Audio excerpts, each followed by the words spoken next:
What is going on, guys? Jack here and welcome to episode 13 of the Ultimate League series. And in this episode we are going into a game, first of all, against Spurs at home at White Hart Lane. And this is going to be a very difficult match for us to win, considering the form that we're in at the moment.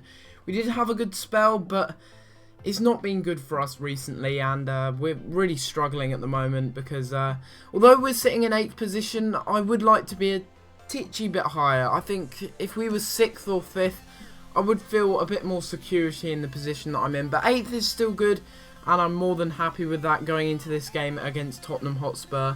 And they do have a very solid side going into this game. Although they are missing Roberto Soldado, and he's very good in FIFA. Although he's not really that good in real life at the moment, he's doing very well in this league at the moment. And he's already scored, I think, 4 or 5 goals, despite the fact that he's injured and out. And Jermaine Defoe, the man who is at Toronto, is playing up front in a lone striker formation. And something that you guys did want to see, or did suggest to me in the last episode of the Ultimate League, is that to show the kind of opponent's teams when I do come up against them, the formation that they're running and everything like that. So that's what I'm going to do.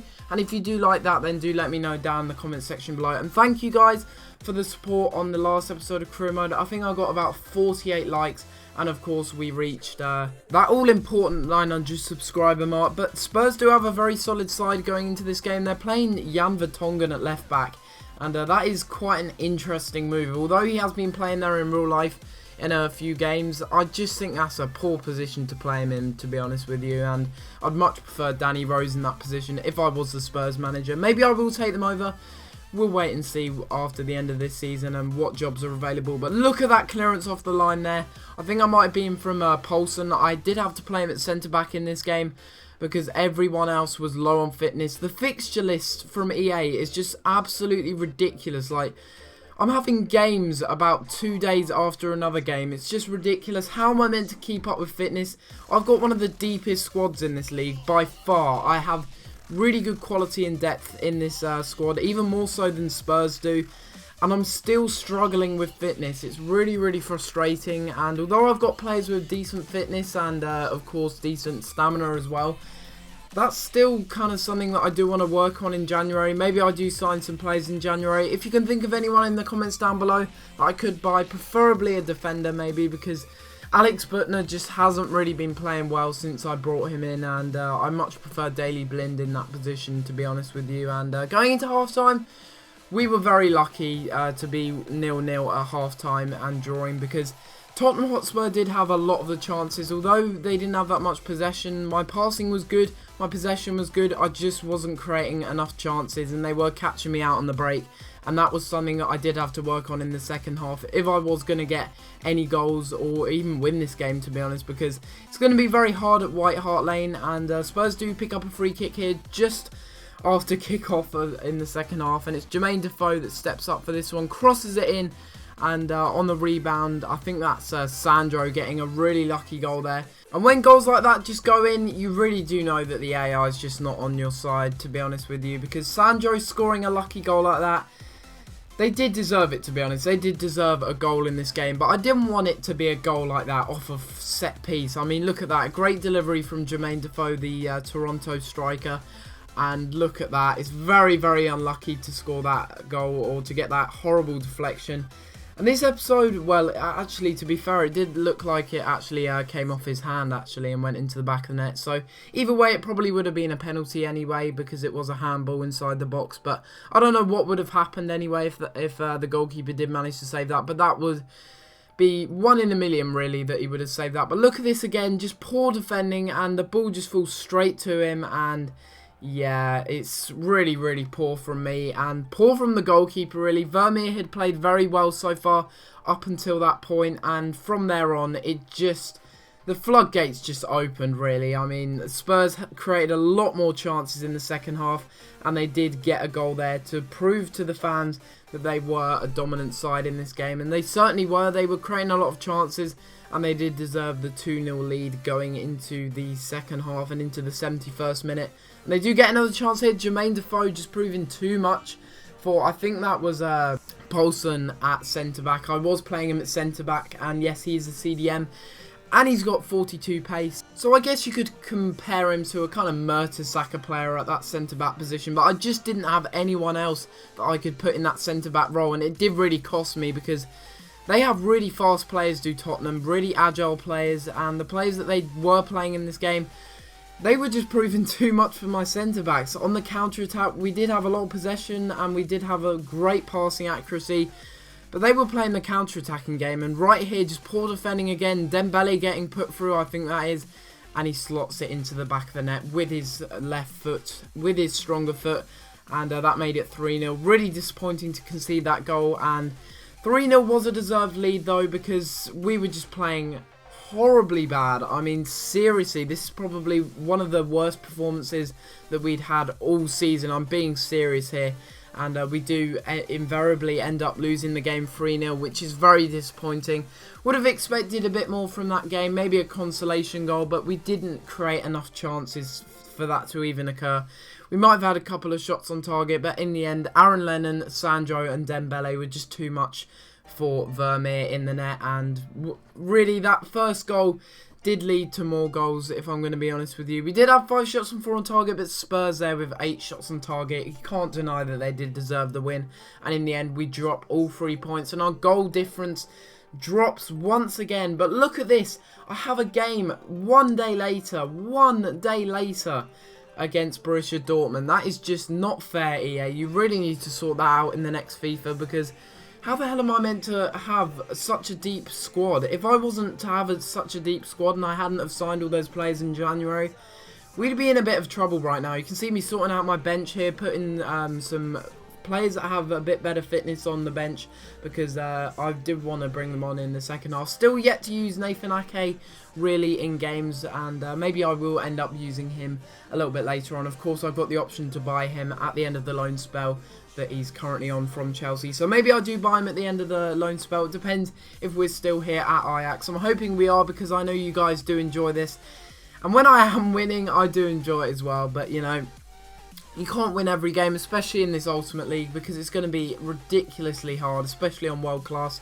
That's pretty much like playing on Ultimate or Legendary difficulty, I'd rather say. But playing on Legendary, that is just a step up for me. If I were to play on Legendary in any of my other series, I think I'd find that a real struggle. I'm certainly finding World Class a struggle, which is a bit different to the Bristol Rovers Career Mode series. I'm doing a little bit better in that series, but we're going into this game against Borussia Dortmund at the Signal Iduna Park, I think it is, and yeah, they're currently really low down the table, actually, Borussia Dortmund, so we really should be picking up 3 points here. We're currently sitting on 26 points, which isn't bad, and we're just behind Tottenham Hotspur and Manchester City, who are all joint on 30 points, which is quite interesting to see. But Laurent Duarte's back in the side after poor fitness from the Tottenham match, and I do put him in this match, and it was really good to put him in this match because he's in some great form at the moment, and a great through ball switching the play over to Hadrovic, but unfortunately Hadrovic couldn't actually finish that one off with his weaker foot. I think that is his left foot.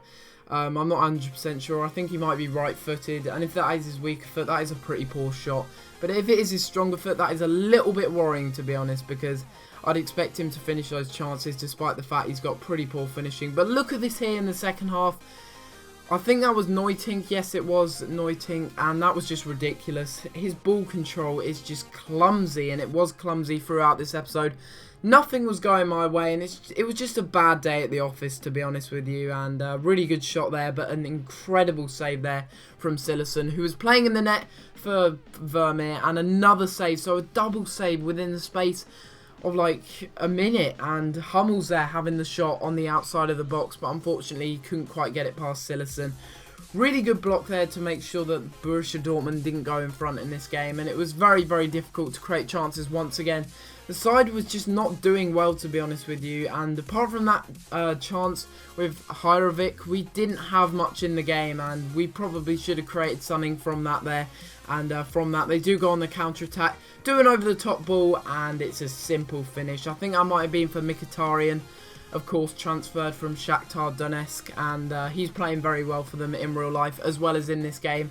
Really good goal there with his right foot. Of course, he's got 5-star weak foot as well, so he's going to finish with both feet very easily, with ease, and it's a really nice goal there. Really good through ball. I think that might have been from Kell, Sebastian Kell, the German veteran midfielder, and it's a really good goal there. Lovely angle there of the goal, but of course, that's not what I want. I want to try and win this game because Borussia Dortmund are currently in the relegation zone, I think, so anything less than a win would be a bit disappointing, if I'm honest with you, because they're not in the greatest of form, and of course in every career mode they lose Lewandowski, and of course in real life he is leaving, but still, Real Madrid, you got to stop buying him, man. Every career mode that I make, he just goes to Real Madrid, and I can't get him on a pre-contract. It's so annoying and frustrating, and of course very unrealistic as well, considering he is going to Bayern at the end of the season.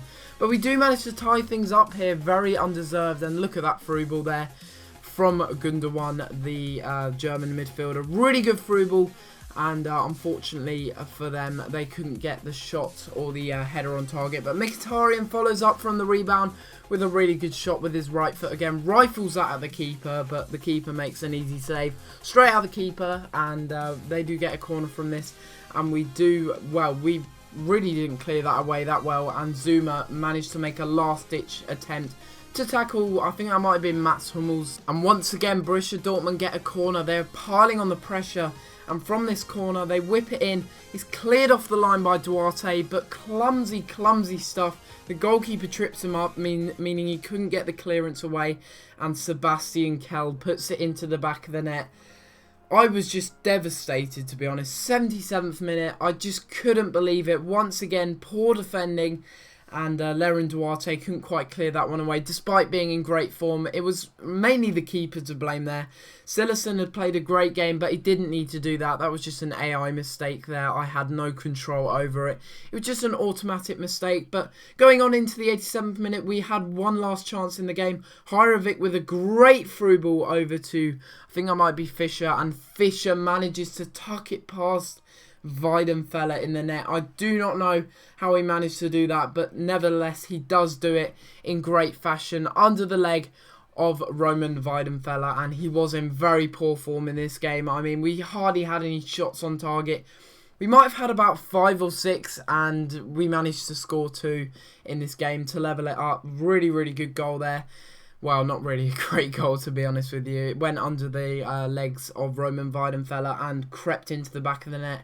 Mats Hummels couldn't do anything about that to get to it because Weidenfeller was, of course, in his way. And we do tuck that one just about into the back of the net to level things up. And in the end, well, look at that there. I mean, if Royce would have scored that goal, I would have just dropped the controller and stopped making this series. I literally would have. That would have been one of the best goals I've ever seen. Better than the Lavezzi goal at the beginning of the series. I'm really, really serious. That almost went in, and that really scared me there. But luckily, we do manage to hold on for at least 1 point, a consolation point, and that's always very good. And hopefully you guys have enjoyed this episode of Career Mode.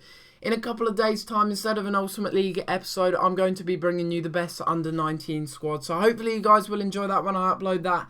And yeah, I'm very excited to bring you guys that, of course. They'll be at full potential. But guys, if you have enjoyed this episode of Career Mode, get this video to 35 likes, let's say, for another episode of Career Mode tomorrow. And I'll see you next time for another episode. Thanks for watching.